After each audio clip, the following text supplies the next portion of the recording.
सांसद बनवे के बा।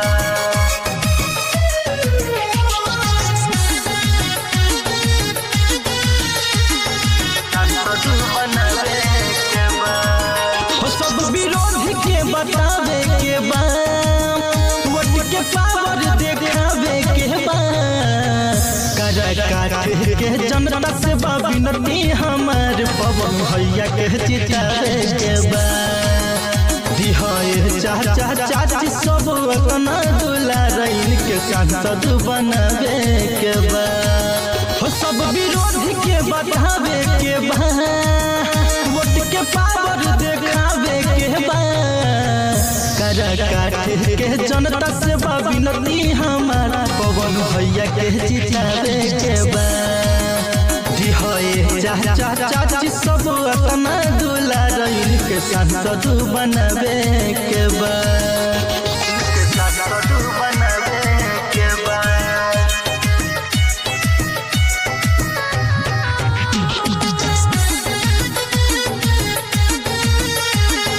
सांसद बनवे के बा।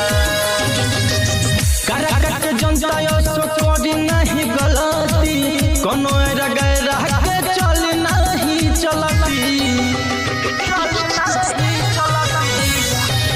पवन सिंह हौवे अपना क्षेत्र के ललना, रखी है दादा दादी के पौधे अनबा।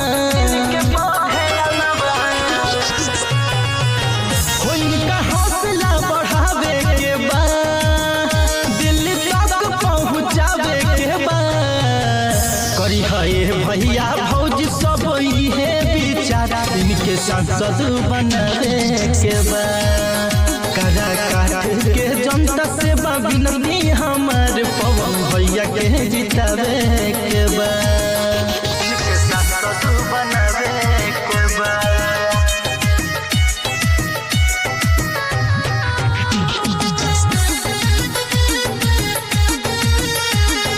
सांसद बनवे के बा।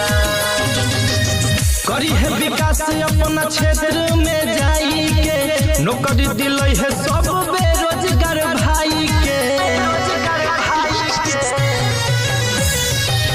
होई नहीं अपराधीन का पावर में रहते, शिक्षित समाज करी है दुख भले सहके। बटन सोच के दबावे के बा, घरे घरे समझावे के बा। काट के जनता से विनती हम पवन भैया के जितावे के बा। करी है भैया भौजी सब इहे विचार, इनके सांसद बनावे के बा।